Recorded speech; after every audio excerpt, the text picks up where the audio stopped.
오늘 창세기 15장에서 17장까지의 말씀을 우리가 함께 읽으셨습니다. 이 부분은 이제 여호와께서 아브라함과 언약을 맺으시는 사건이 나오는 것이죠. 그래서 특별히 하나님께서 아브라함과 언약을 맺으시다 이렇게 제목해 보았습니다. 저는 개인적으로 부교육자 시절에 새로운 이제 교회들에 이제 부임하게 되면 제일 먼저 했던 것 중에 하나가 먼저 그 교회의 역사가 어떠한가 하고 이제 교회의 자료를 살펴보는 건 그것이 아마 대부분 먼저 했던 일인 것 같습니다. 언제부턴가 교회사 공부하고 난 다음부터는 그 교회가 어떠한 교회의 역사를 가지고 있는지 찾아보는 것이 재미도 있고 또 그렇게 해서 역사적 뿌리 찾기를 해보면 그 교회의 성도들과 또 공동체된 교회의 정체성을 이해하는데 그것이 참 좋은 이해를 돕는 방법이 됐기 때문에 그렇게 했습니다. 우리가 성경을 읽을 때에도 그래서 이렇게 뿌리 찾기를 하는 것이 참 좋은 방법이 됩니다. 예를 들자면 지금 우리가 읽고 있는 창세기는 어떻게 인간이 창조되었는가, 또 인간이 어떻게 이렇게 범죄하였는가, 또 어떻게 타락하였는가 하고 쫓아가다 보면 이것이 인간에 대한 이해, 인간이란 존재가 과연 어떠한가 하는 성경적인 인간론에 대한 기초가 생기는 것이죠. 성경을 볼 때 그래서 어떤 순서로 읽는가, 또 뭐 얼만큼의 양을 읽는가도 매우 중요합니다만 성경을 내가 어떤 관점으로 보는가가 그래서 매우 중요합니다. 왜냐하면 그 관점에 따라서 이게 좀 뚫어진다 그러죠. 길이 달라지거든요. 그래서 특히나 우리가 일반적으로 많이 얘기를 들었을 때에 구속사적 관점이다. 그래서 하나님께서 사람을 죄로부터 구원하셔서 완전한 구원에 이르게 하시는 그 구속사의 관점에서 성경을 볼 때에 또 관점이 달라지는데, 이해가 달라지는데, 범죄함으로 타락하고 죄인된 인류를 구원하시는 하나님께 초점을 맞추는 관점이 되는 것이죠.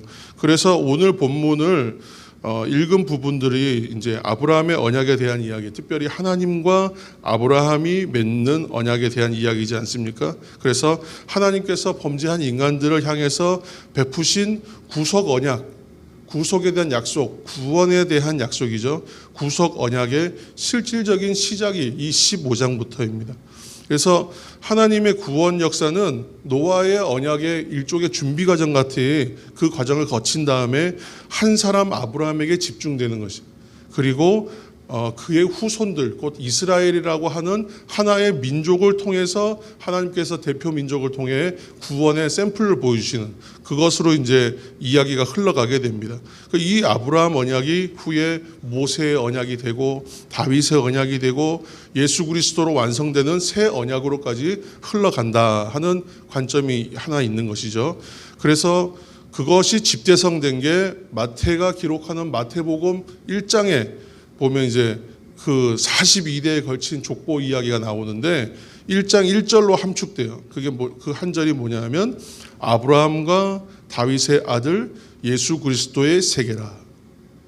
이렇게 이제 한 절로 그걸 다 정리해 놓은 것입니다. 또 우리가 이 관점에서 성경을 읽어나가면서 필요한 주제는 믿음과 순종에 대한 관점. 제가 이제 계속 이제 이야기를 아마 하게 될 겁니다. 그래서 믿음과 순종이라는 관점에서 또 보게 됩니다. 이것은 아브라함이 하나님의 약속에 대하여 아브라함이 어떠한 반응을 보였나 하고 이제 우리가 보는 것인데 하나님의 약속에 대하여 아브라함이 취한 태도와 반응이 바로 그의 믿음이다 이렇게 성경은 표현하거든요.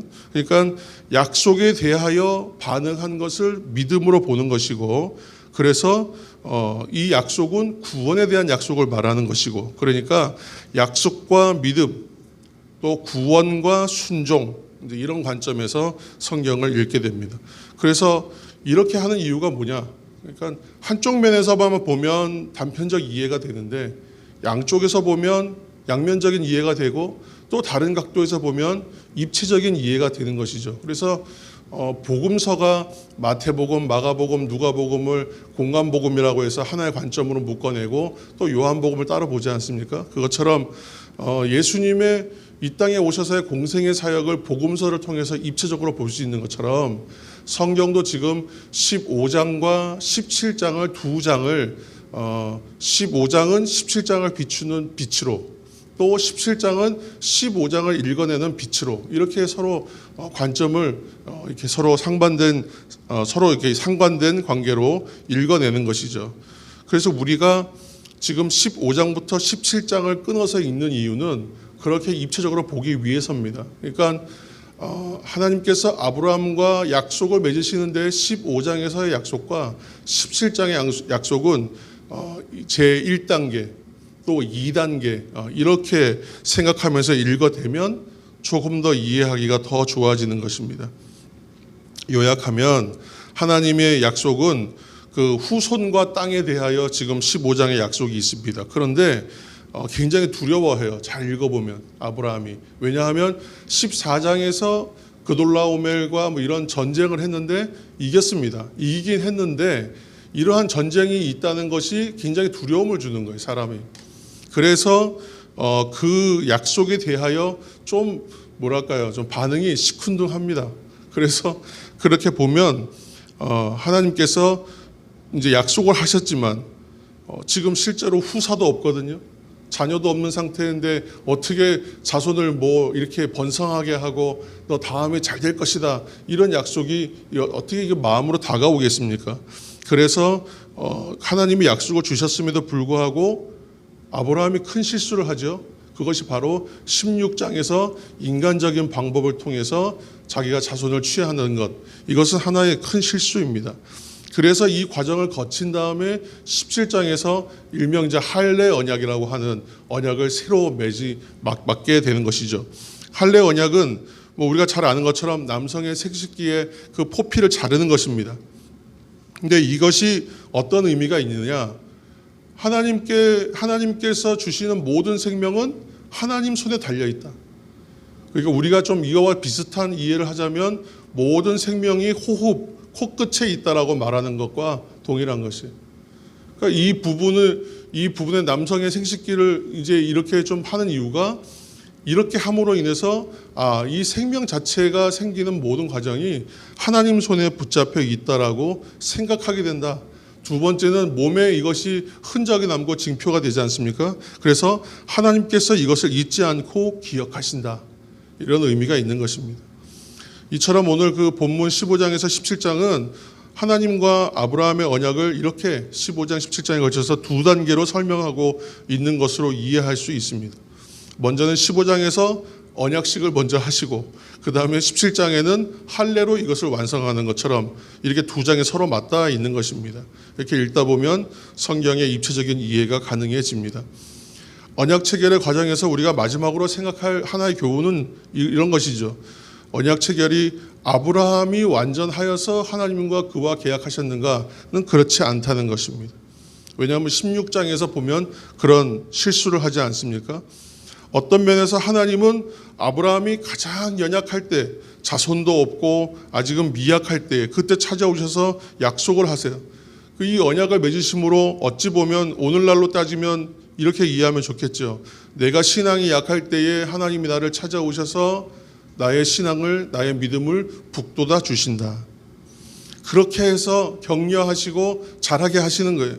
이와 같이 모든 언약에는 갱신의 요소가 있다. 새롭게 더 그것을 갱신해가는 의미가 있다는 거예요. 한번 약속하고 이것이 묻어두었더니 15년, 20년 지나서 큰 대박이 나는 그런 것이 아니라 그때마다 새롭게 계약을 맺으시는 것처럼 마치 우리를 격려해주고 북돋아 주시기 위해서 하시는 것처럼 오히려 실수한 다음에 오셔서 약속을 다시 한번 맺는 것처럼 확인시켜 주시면서 성장시키시는 것이죠. 그러니까 하나님께서는 아브라함을 향하여서 하나님께서 우리 인간들을 향하여 어떠한 마음으로 오시고 어떻게 행하시는 것이 하나의 모형처럼 보여주시고 계시는 것입니다. 이렇게 우리를 오늘도 자라게 하실 줄로 저는 확신합니다. 우리에게 늘 새롭게 하시고 새롭게 채우심으로 성장하게 하시고 성숙하게 하시는 하나님의 그 열심이 오늘 이 새벽 우리들에게도 분명히 동일하게 임한다는 것을 여러분 기억하시기 바랍니다. 따라서 우리는 아브라함의 이야기에서 아브라함이 참 위대하다, 성경 속의 인물들을 보시면서 성경의 인물들 참 대단하다, 이렇게 바라보는 것도 하나의 관점이 되겠지만, 하나님의 위대하심과 열심의 관점으로 바라보실 때에 발견하는 은혜가 비교할 수 없을 만큼 큰 것입니다. 그래서 내가 어떻게 아브라함처럼, 내가 어떻게 성경에 있는 누구처럼 할 수 있겠는가 하는 부담감보다는 하나님의 그 위대하심과 열심이 있기 때문에 오히려 기대감을 가지고 하나님의 성경을 읽어나가면서 하나님 나라를 나를 통해서 이루실 것에 대하여 기대하는 마음으로 참여할 때에 우리가 하나님이 우리에게 주시는 사역에 참여하는 즐거움과 우리의 성장의 폭들이 분명히 나타날 줄로 믿습니다. 오늘 이 말씀을 통해서 성경은 여러 장들을 읽어나갈 때에 서로 종합적인 이해를 돕는 하나님의 이 말씀의 배치가 있다는 것을 하나 생각하시고, 또 관점에 따라서 성경이 다르게 읽어질 수 있다는 것, 그리고 하나님의 사람의 인물의 위대함보다는 하나님의 위대함과 열심을 발견할 때에 하나님이 주시는 그 본 의미가 우리에게 더 다가오며 그것이 분명히 큰 은혜로 우리에게 채워진다는 것을 생각하시면서, 하나님 말씀을 통하여 나에게 말씀하여 주옵소서, 말씀을 통하여 나를 자라게 하여 주옵소서, 말씀을 통하여 오늘도 새롭게 하여 주옵소서, 이렇게 기도하시면서 은혜를 받으시는 우리 모두가 되기를 예수님의 이름으로 축원합니다. 함께 이 시간 말씀의 은혜를 생각하시면서 사랑 담은 새벽기도 우리 두 번째 주간 계속 이제 이어가고 있는데, 하나님 또 말씀으로 새롭게 한 주간을 시작하게 하심을 감사합니다. 날마다 새롭게 약속의 갱신을 통해 우리를 성장시키실 하나님의 열심을 생각하며 날마다 새롭게 믿음의 결단하게 하여 주시고 믿음의 사람으로 세워져 가기를 원하오니 성장시켜 주옵소서, 자라게 하여 주옵소서. 그래서 결국은 아브라함처럼 내가 복의 근원이 되고 복의 통로가 되는 인생 되게 하여 주옵소서 간절히 소망합니다. 주여 한번 부르시면서 통성으로 이 시간 함께 기도하시겠습니다. 주여 나에게 믿음을 주옵소서. 특별히 사랑 담은 우리 교회 이제 새벽 기도를 계속 우리가 정심으로 세워갑니다. 아버지, 새벽마다 우리를 깨워주시고 일으켜주심을 감사합니다. 날마다 새롭게 주시는 말씀을 통해 그것을 나의 약속의 갱신으로 이해할 때에 그 말씀이 우리를 성장시키시는 하나님의 열심이요 하나님의 방법이 됨을 기대하는 마음으로 주님 앞에 나아가게 하여 주시고, 날마다 새롭게 믿음의 결단을 통해 믿음의 사람으로 세워져 가기를 원하오니 아브라함처럼 나도 복의 근원이 되고 아브라함처럼 나도 복의 통로가 되기를 간절히 원합니다. 주여 나에게 믿음을 더하여 주옵소서. 하나님 우리를 성장시키시고 자라게 하여 주옵소서. 우리가 복의 근원이 되고 복의 통로가 되어 많은 사람들을 주 앞으로 돌아오게 하며 많은 사람들을 아버지 하나님의 은혜로 채우고 성장시키시고 양육시키는 그 사역의 통로가 될 수 있도록 우리를 사용하여 주옵소서. 아버지 하나님, 우리의 성도들을 생각합니다. 흩어져 있는 우리의 교인들을 생각합니다. 아버지, 그들의 처소마다 주님 찾아가서 만나주시고, 어제는 문고리 신방을 두 번째 신방을 하였습니다. 아버지 하나님, 흩어져 있는 백성들이 때가 참에 아버지 하나님 앞으로 다 돌아오며 아버지 그들도 아버지 믿음의 사람으로 동일하게 우리가 함께 세워져 가는 교회 이루며 자라갈 수 있도록 하나님 역사하여 주옵소서. 오늘 아버지 하나님 또 온라인으로 하나님 앞에 예배하며 말씀을 듣고 또 음성 파일을 들으며 하나님의 말씀으로 하루를 시작하고자 하는 이들이 있사오니 그들 가운데 동일하게 역사하여 주셔서 아브라함처럼 복의 근원이 되고 아브라함처럼 복의 통로가 되는 인생이 될 수 있도록 아버지 하나님 우리들도 날마다 새롭게 믿음의 결단을 이루며 믿음의 사람으로 세워져 갈 수 있게 하나님의 열심으로 우리를 자라게 하여 주옵소서. 주님 도와 주옵소서. 날마다 새롭게 믿음의 결단을 통해서 믿음의 사람으로 세워져 가기를 간절히 원합니다. 아브라함처럼 나도 복의 근원이 되게 하시고 아브라함처럼 우리가 복의 통로가 되기를 간절히 원합니다. 아버지 하나님께서 함께하여 주셔서 날마다 새롭게 약속의 갱신을 통해서 아브라함을 성장시키셨던 하나님의 열심으로 우리들을 만나주시고 우리를 세워주셔서 날마다 새롭게 날마다 성장하고 날마다 성숙해가게 도와주옵소서. 아버지, 흩어져 있는 우리 사랑하는 기도하는 교우들을 주님 기억하여 주셔서 하나님 그들을 가정마다 찾아가 만나주시고 아버지 하나님 그들을 세워주셔서 그들도 동일하게 말씀으로 아버지 성장하며 복의 근원이 되고 복의 통로로 자라가서 아름다운 교회 되어 함께 공동체 세워갈 수 있도록 주님 도와주옵소서. 오늘 새벽에 주신 말씀을 통하여 이 하루를 시작하며 또한 이 한 주의 은혜를 우리가 하나님이 열어주시는 은혜로 살고자 합니다. 하나님 복 주시옵소서. 하나님 힘 주시옵소서. 하나님 은혜를 더하여 주옵소서. 믿음을 더하여 주옵소서. 예수님의 이름으로 기도하옵나이다. 아멘. 주기도문 하겠습니다. 하늘에 계신 우리 아버지의 이름을 거룩하게 하시며 아버지의 나라가 오게 하시며 아버지의 뜻이 하늘에서와 같이 땅에서도 이루어지게 하소서. 오늘 우리에게 일용할 양식을 주시고 우리가 우리에게 잘못한 사람을 용서하여 준 것 같이 우리 죄를 용서하여 주시고 우리를 시험에 빠지지 않게 하시고 악에서 구하소서. 나라와 권능과 영광이 영원히 아버지의 것입니다. 아멘. 우리 개인의 기도로 계속 이어서 기도하시다가 돌아가시겠습니다. 기도하시겠습니다.